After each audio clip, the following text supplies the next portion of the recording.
some more concepts about depository system. So let us understand some concepts related to depository system. What was depository system? Depository system was converting physical shares into electronic form. So when we have our securities in the electronic form, this work or this system, we call it as depository system. Let us understand some concepts and terms related to depository system. First is dematerialization. Now, what is dematerialization? It's a process whereby a client can get physical certificates converted into electronic mode.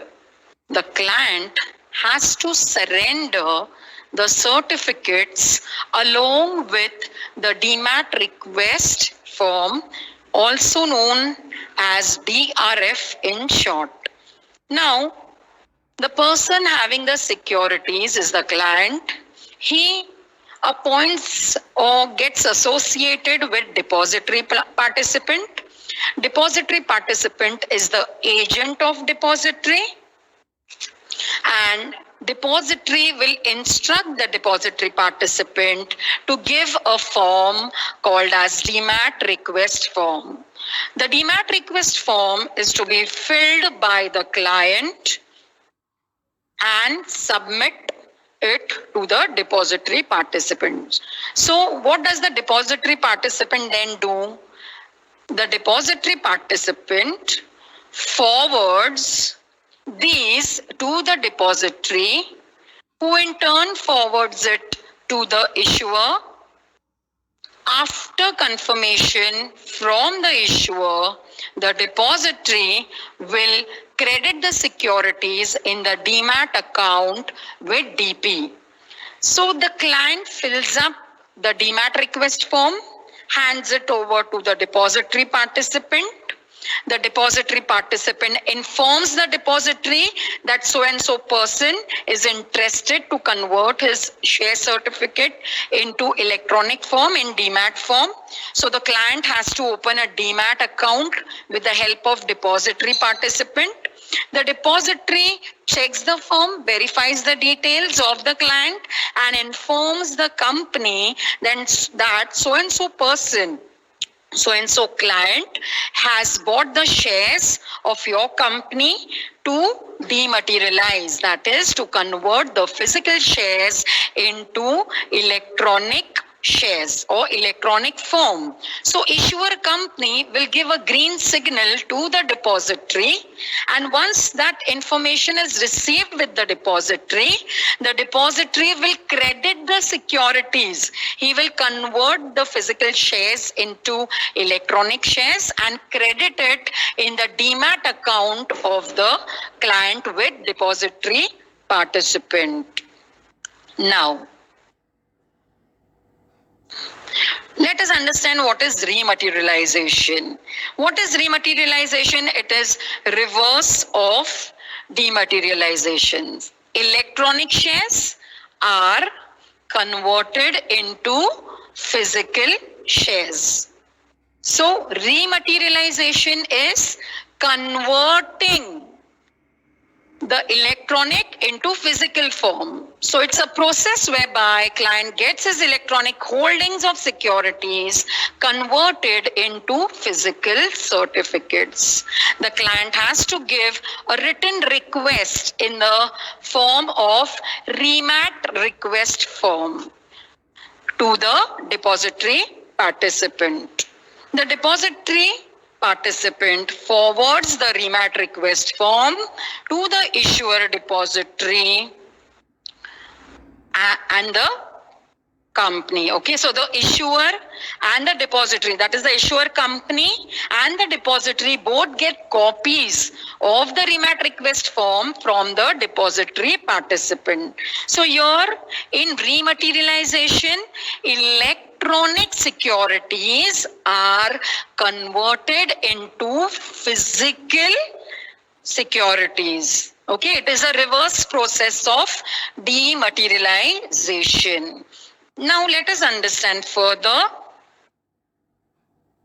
The issuer prints the certificates and sends them to the client and simultaneously confirms the acceptance of remat request to the depository. So the company, issuer company, will print the certificate and he will give it to the client and also to the depository, and he will get confirmation from both the parties. After getting the confirmation, the depository, via the depository participant, debits the account of the client with those securities. Why? Because demat account, we have electronic securities. Now they are getting converted into physical securities. Hence, depository participant will debit the account of the client with those securities, as now the securities are converted into physical form and not in electronic form. Let us understand the third term, that is fungibility. In financial terms, fungibility means the state of being interchangeable. Some financial assets are fungible, while some are not fungible. Let us understand further. Just for information, what are the other words for fungibility?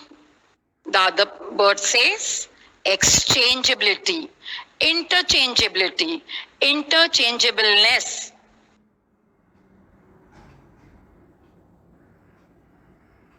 Now, for example, land is not fungible, as every unit of land has its unique quality which adds to or reduces its value. Suppose a land is very fertile, then the cost of that land will be expensive.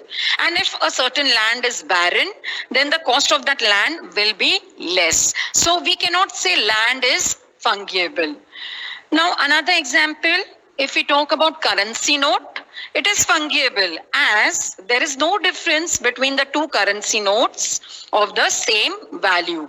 See, for example, a 20 rupee note is equivalent to 2 coins of 10 rupees. Yes, so currency note is considered as fungible. Now, to understand more on this, you can visit the following site for more information.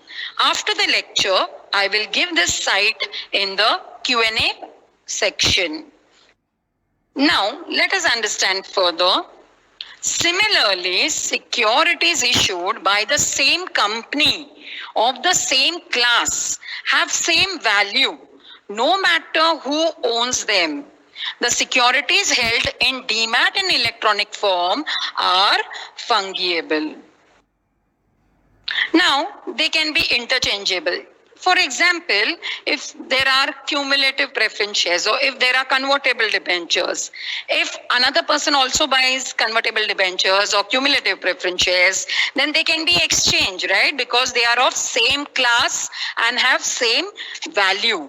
So they are considered as fungible because they are in electronic form. Now they are interchangeable, substitutable, and cannot be distinguished from each other. They look similar. Securities bear no notable features like distinctive number, certificate number, or folio number. So they are similar. They have no difference in them. There is no number to them. Hence, they are said to be fungible because they are of same class and same value.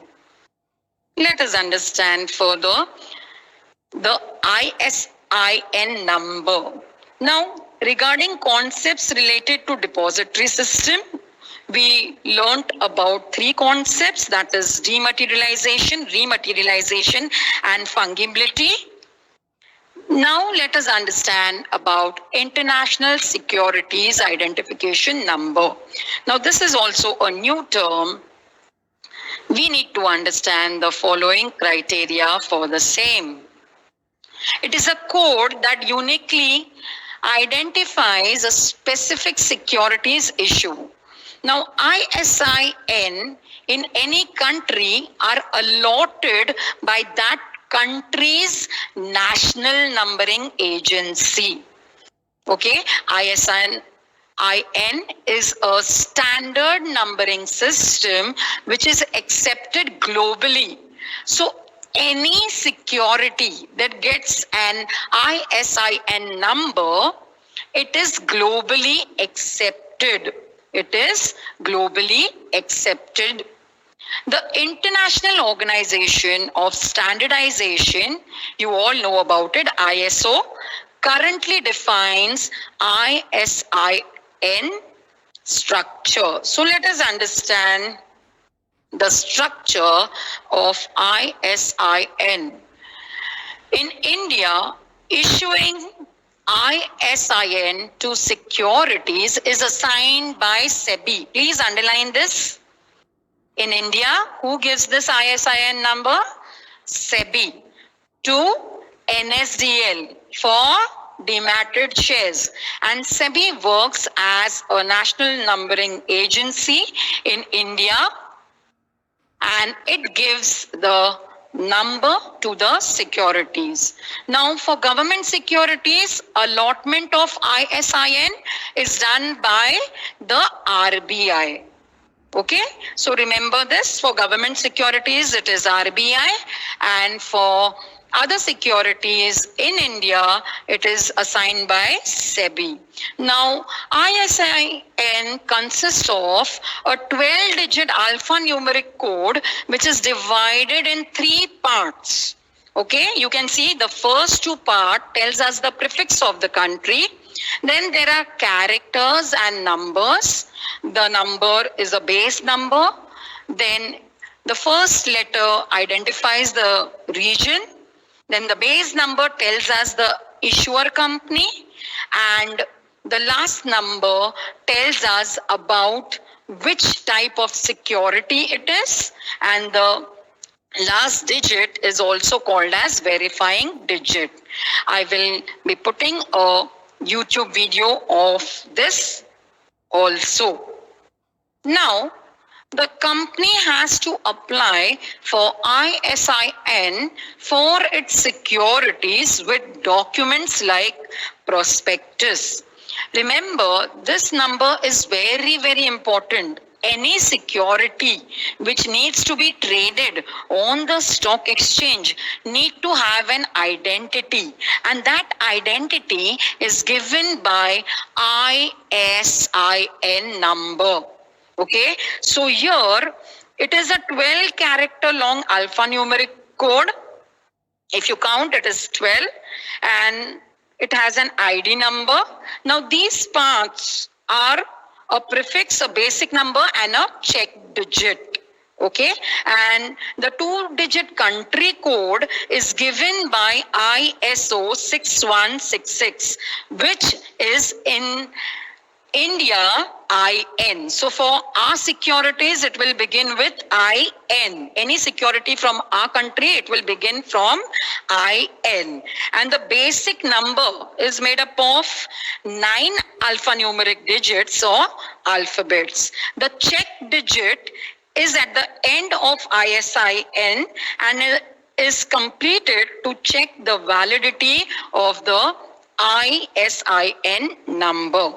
Now, there are more information about it, which I will let you know in the video. Let us move further. Now, let us understand the depositories in India. Which are the depositories? If you know, please put up in the chat box. Do you remember? Yes, let us understand the two depositories in India. The Depositories Act of 1996 paved the way for the establishment of depositories in India. Now, there are two depositories which exist in India. Please write down the name in the chat box if you know. Okay.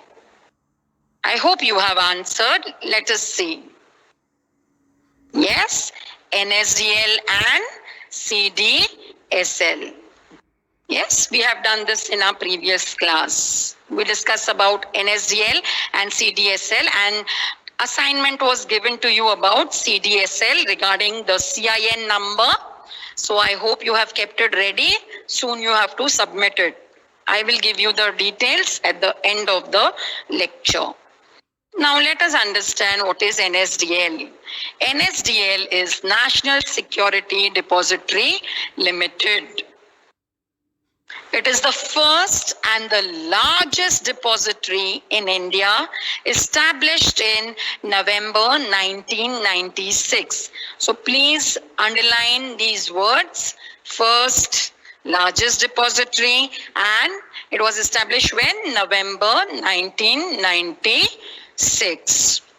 It is promoted by IDBI, that is Industrial Development Bank of India, UTI, that is Unit Trust of India, and National Stock Exchange, NSE.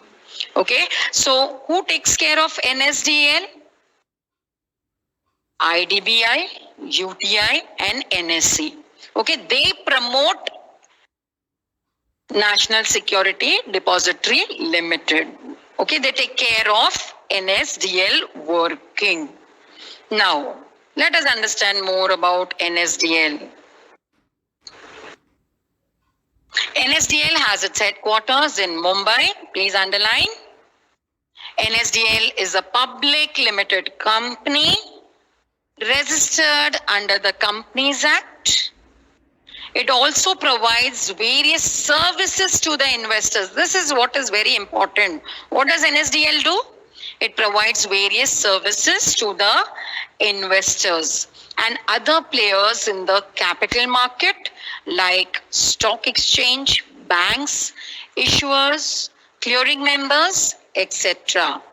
Now, remember, all the services is possible because investor converts his physical securities into electronic mode, and the electronic management of those securities is done by depository, and in India we have two depositories. NSDL is one of them.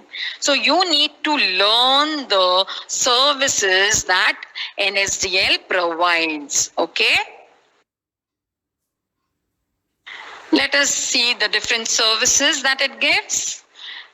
And its main head office, it is in Times Tower, Kamla Mills Compound, Senapati Bapatma, Lower Parel, Mumbai, Maharashtra. Very important. These are the different office addresses in Chennai, Kolkata, and Ahmedabad. This information is not there in your textbook. This is additional information given to you. You need to know where the head office is. So this is the address. Now, let us understand more about NSDL. It gives us various services. Yes, like account maintenance, dematerialization and rematerialization, settlement of trades through market transfers and off-market transfer, nomination of securities, transmission of securities, distribution of non-cash corporate actions, dividend distribution, facility of freezing or locking of investors' account, investor grievances, etc. So if you see, NSDL provides a lot of services to the investor. It helps the investor to grow its securities. It helps in buying and selling. It gives an updated information on the website. It helps the investor to mobilize his funds so that he earns profit for the investment that he has done in the securities. In short, NSDL helps in mobilizing capital from the savings of an investor to utilizing it in economic development of the country. Because of mobilization of funds, there are various sectors which get benefited or boost for the business. Okay, so NSDL gives lot of services. You need to understand the benefits and learn very well. Now let us understand about CDSL, that is Central Depository Services Limited. Now, CDSL began its operation in February 1999. Please underline this. It is very important. It was promoted by Bombay Stock Exchange jointly with several banks. So CDSL is promoted by BSE and some banks. Now it also had its headquarters in Mumbai. Then CDSL has a wide depository participant network. The agents who deal with securities. So wide network CDSL provides and offers DMAT services similar to NSDL. Okay, so here CDSL is also similar to NSDL across the country. You can see the logo of CDSL. Now both these institutions play a very important role in success of depository system in India. This electronic system, to be successful, you need to have proper institution or proper organization. And CDSL and NSDL are the proper system that take care of the entire depository system in India. So now, here we understand about the functions of the depository system and depositories in India. On page 133, the functioning of depository system is self-study for you. Page 134 is also self-study. Page 135 is also self-study. Only the depositories in India, that is NSDL and CDSL, a brief information about it is given in the textbook, that is on page 135 and 136. That is what you have to learn. So here we complete with the depository system, but the system of dematerialization and rematerialization, the distinguish between is very, very important. So let us now understand the difference between the two. So distinguish between dematerialization and rematerialization. We will discuss this. First, meaning. What is dematerialization?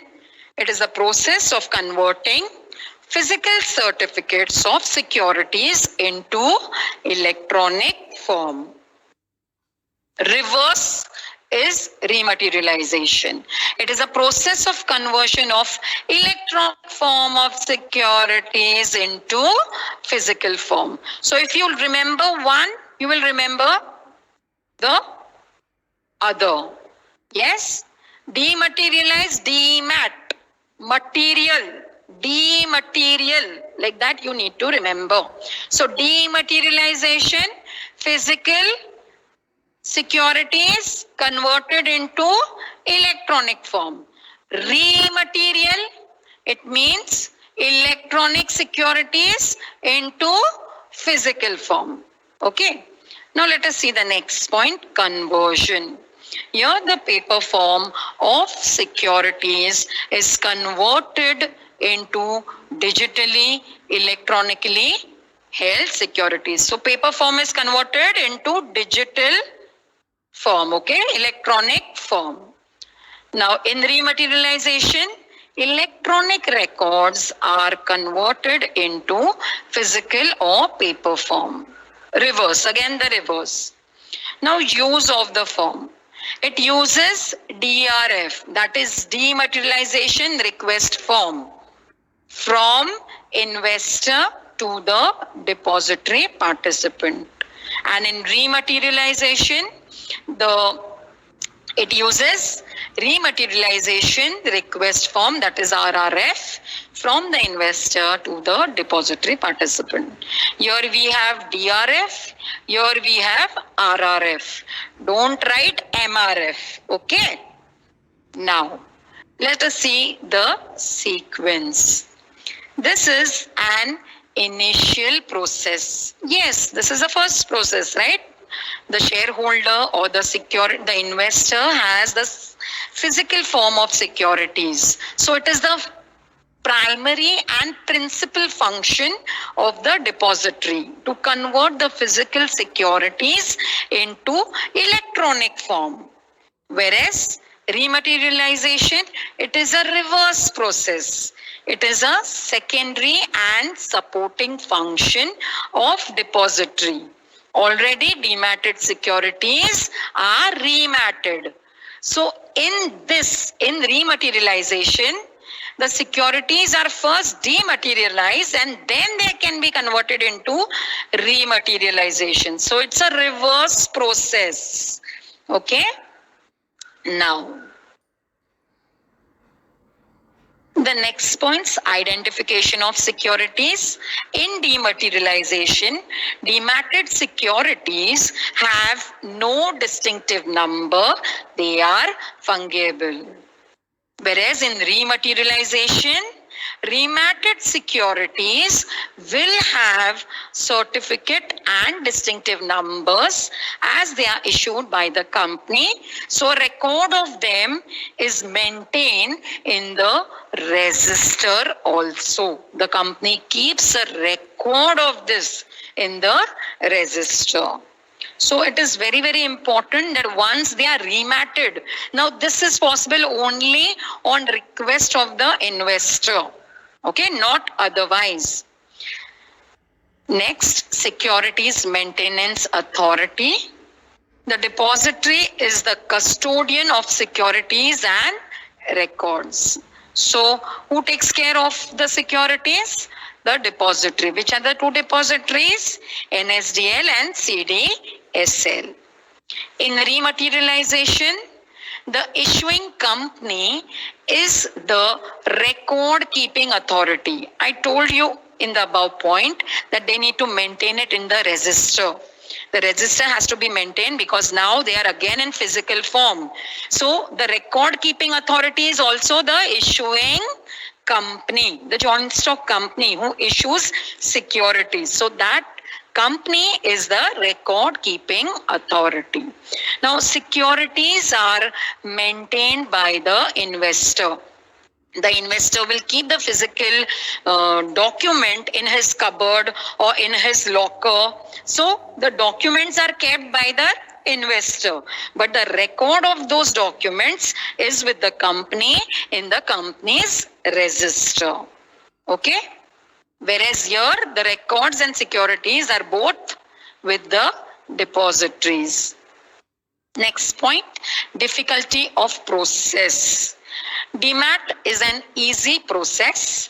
Also, it is not a time-consuming process. Yes, once you fill up the demat request form and give it to the depository, the entire work of converting physical shares into electronic form is done by the depository participant on the instructions of the depository, and the depository takes a no objection certificate from the company when such conversion takes place. So over here, the depository participant is the agent whom the investor pays certain charges for doing this work of converting the physical shares into electronic form. So here once the investor fills up the demat request forms and hands over the share certificates or the debenture certificates or the security certificates to the depository participant, the entire work is looked after by the depository participant. So investor can relax.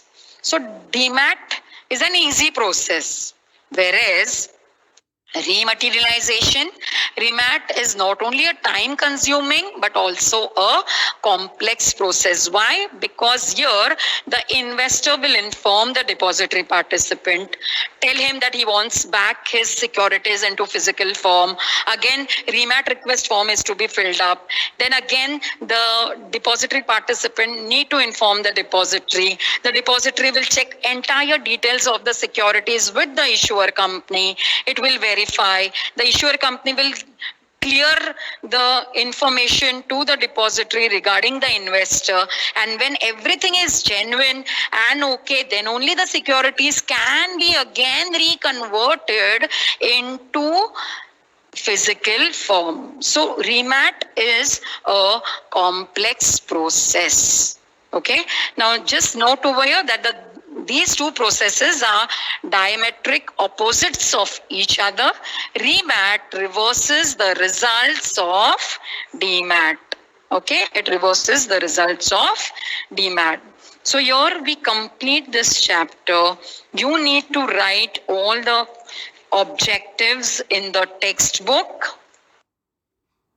and solve the exercise.